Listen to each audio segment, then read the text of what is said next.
talkradioeurope.net, your voice in Europe. My 80s are coming back to me. Shoulder pads, 80s hairstyles, the whole lot. Dr. from the Thompson Twins. The time just coming up to 8 minutes past 9 here on Talk Radio Europe. You're listening to me, Giles Brown. Dr. by the Thompson Twins. In a formidable link, ladies and gentlemen, I'm going live to another doctor. Dr. Rohan Weerasinghe. How are you, sir? Very well, Giles. Thanks very much indeed, and loving it here in Barcelona, I have to say. Yes, indeed. What brings you to our shores, or what brings you to Spain? Can I call you Doctor or Ro, or how do we address you?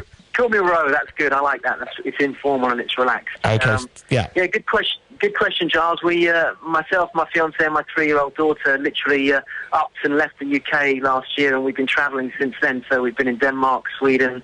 I shot over to Australia and New Zealand to do some speaking over there, and we've been enjoying Barcelona, I have to say. So, just tell us a little bit about because I've been sent obviously all your information like we normally do here at the press. It describes you as quote unquote serial entrepreneur, yeah. And life coach, yep. and but I like the serial entrepreneur bit. So tell us a little bit about yourself, Ro. Yeah, I mean, as you say, I'm an entrepreneur. In fact, in the UK, I run a successful property investment business, and I have done now for about a decade. And that came off the back of literally a massive change in direction for my life. And I talk a lot about turning points to people, and that's what my book is about. And that was one of the big turning points for me. It was a change in career. So got into property. We bought something like 40 properties in just over a year. And that changed my whole financial situation around completely, as you can imagine. It led me to starting to speak to different people around the world about how to create financial and personal changes. And so I've been an international speaker now, actually for about 20 years, but the last 10 years focusing in really specifically in helping people make massive and dramatic changes in their lives. Anything from a breakup in a marriage through to financial distress, right through to literally helping people give up their jobs by teaching them to become financially independent. And I call these changes in our lives turning points because they often happen to us. Most of us get into a situation where we've lost a job, or there's been a death in the family, or we've broken up in a relationship. And you hear people say, that was the turning point in my life. And what I've discovered over the last 20 years is you don't have to wait for those things to happen to you. You can actually take control of it and do it yourself. What I was going to say there was the fact that these turning points, like a bereavement or losing your job, these aren't something that you consciously decide you're going to do. It's something that happens to you and you have to react to it. Exactly. And for me, I mean, if I take you back 20 or 30 years, I'm in my mid-40s now. I'm actually the same age that my father was when he died. My father died when I was just 13 years of age. And when I talk to people about turning point, control over that, and that threw myself and my 2 brothers and my mother obviously into a bit of turmoil on a personal level, and that changed my whole outlook on life. I went in a completely different direction. I put my head down, was committed to working hard to look after my and the family.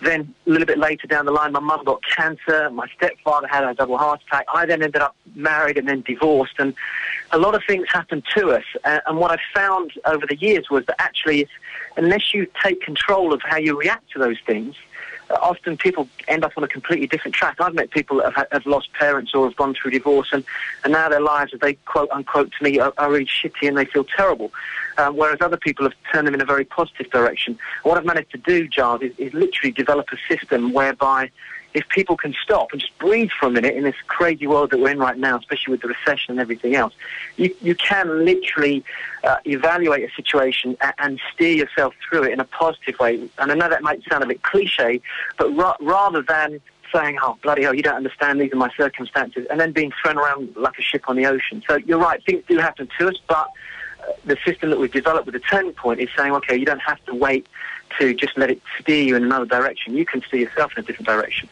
Yeah, I'm just going to say, but it's very. I mean, it's quite an easy thing, quite a thing to say that you can put a system in place though, because a lot of people, if it all goes, they go, it's going to happen to me again, or I'm just going down the bar, forget it. It's everything's going to happen bad in my life. That's it. So how do you? I mean, is there a sort of checklist you run off, or how? Because a lot of people, and I've seen this, a lot of times, people go, oh no, this has happened to me. This has happened to my life. Isn't getting better. It's never going to get any better than this. I'm off down the pub. Yeah, and a common reaction, particularly the last 3 or 4 years, as you know, with the recession and redundancies and things like that. It's more than a checklist. And if you take an example of somebody that, and this happened to a very close friend of mine, gets made redundant, been in a career for 25, 30 years, and suddenly just kicked on their arse. And before that, massive security, always trusted the job, had a set of beliefs and a set of values that said you've got to stay in a job, look after your family, etc., etc. Suddenly gets made redundant. A year and a half later, very successful, self-employed, running a business of his own, and yet would never do it before. And that's because he changed certain things, like his beliefs about what he was capable of doing, the rules he had about how he dealt with people, because before that he'd been very restricted. So what we've done with the turning point process is say, well, look, we know when somebody goes through a massive turning point, in my case, members of family passing away, careers being turned upside down. We know that when that happens, certain things happen to us. We change our beliefs about the world. We change our rules about how we can operate in the world, how we can attract it. I've been through a divorce. A lot of people I've met haven't gone back into relationships because now they believe that all marriages are going to be the same. They're going to be crappy. I'm not going to meet the right person. So what I found is that there is a way to get people to change that perspective, put a different pair of glasses on, metaphorically speaking, and look at it a different way and say, well, hold on a minute, who can I be differently to attract my right partner, or how can I operate differently to find the right business or to make more money? It's very much down to fundamental beliefs. And I don't know if you've ever had experiences like this in your own life, but when something happens to us that turns us upside down, we either choose to take on negative beliefs or positive beliefs. And I've worked with tens of thousands of people for the last 20 years now, that people can literally redesign those beliefs and how they want to tackle the world. So it is a system, but it does take effort and it does take work. I find it's quite interesting because I just came back on that one, because one of the things that I find with you wouldn't describe yourself as a life coach, would you? Not really, no. I would. For me, it's about working with people on a transformational level. So, life coach is a very broad term. I tend to refer to myself as somebody that helps people make transformational changes. And although that may sound a bit profound, it can be as simple as just deciding to leave a job and start a business which makes you financially independent, or possibly trying to fix a marriage that's been broken for 5 years. And I was working with a lady and her husband just recently, 10 years separated, living apart in different parts of the world, and yet now they're back together and they actually started a business together, and they're completely reconnected. So it's not so much about life coaching. I think it's about digging down and getting people to be honest about where they're at. I think there's a lot of people that gloss over their personal situation these days. So if you've got people listening tonight that are possibly frustrated with their career at the moment, maybe their health isn't very strong, their finances are pretty crappy, it's not enough just to look at it and say, well, this is how it is. You have to see it as it is and then say, right, what can I do to move forward? And that's what I've found.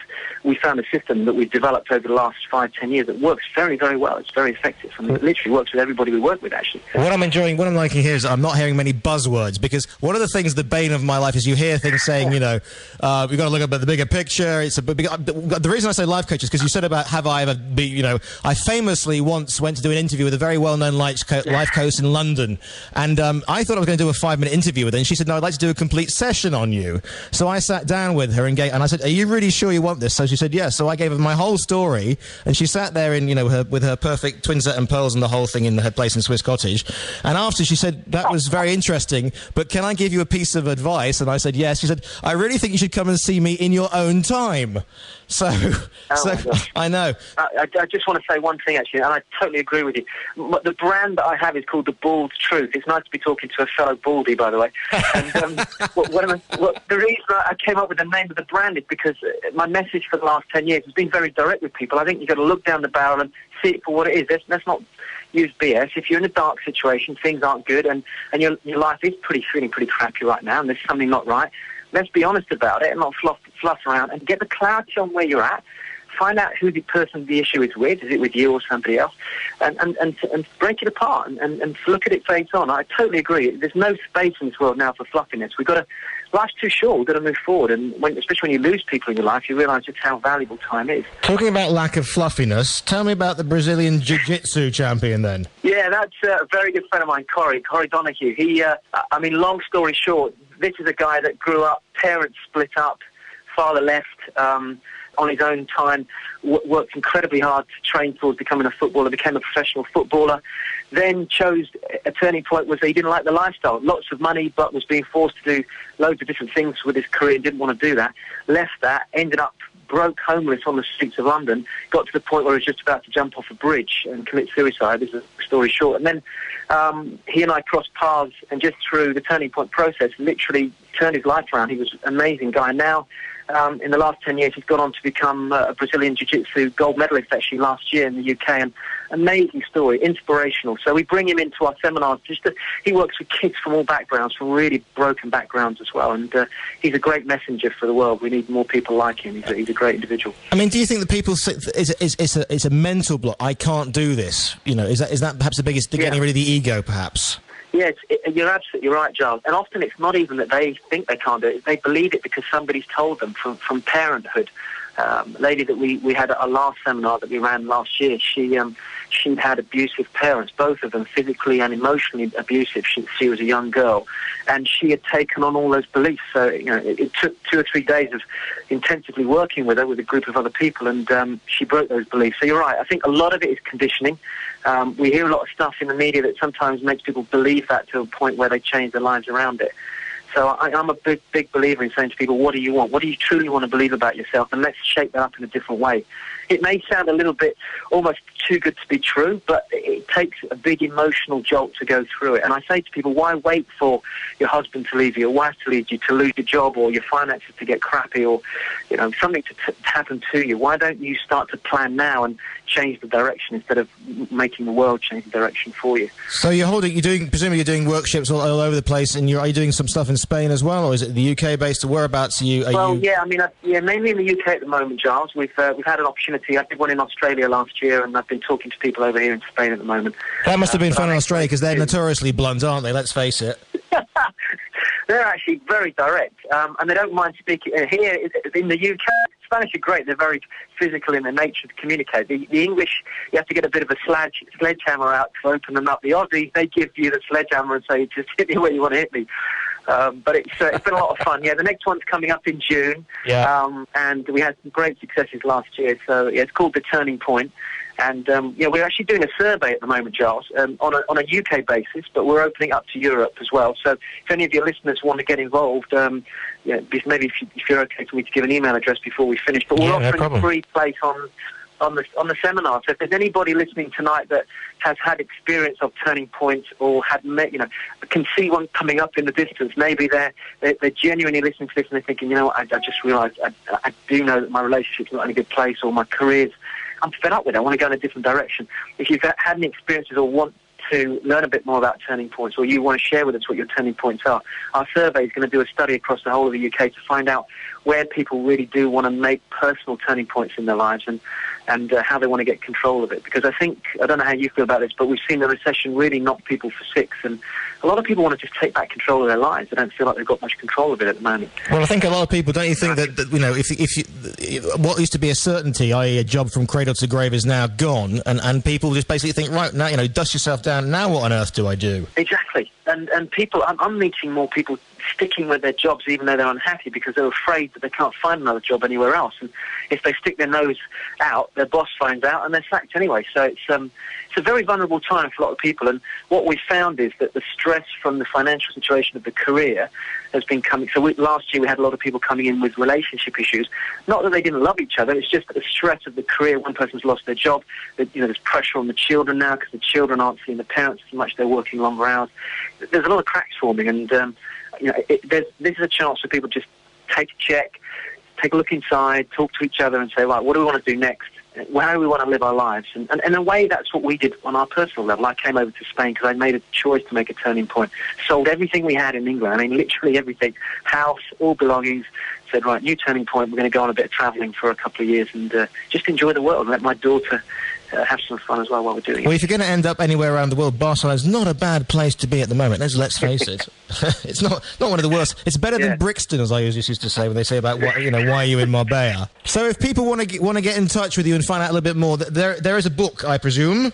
Yeah, the book is called Turning Point. Literally just that. So if they Google it, they can find that on Amazon. If they want to go and visit the website, it's called bookturningpoint.com. Literally that, bookturningpoint.com.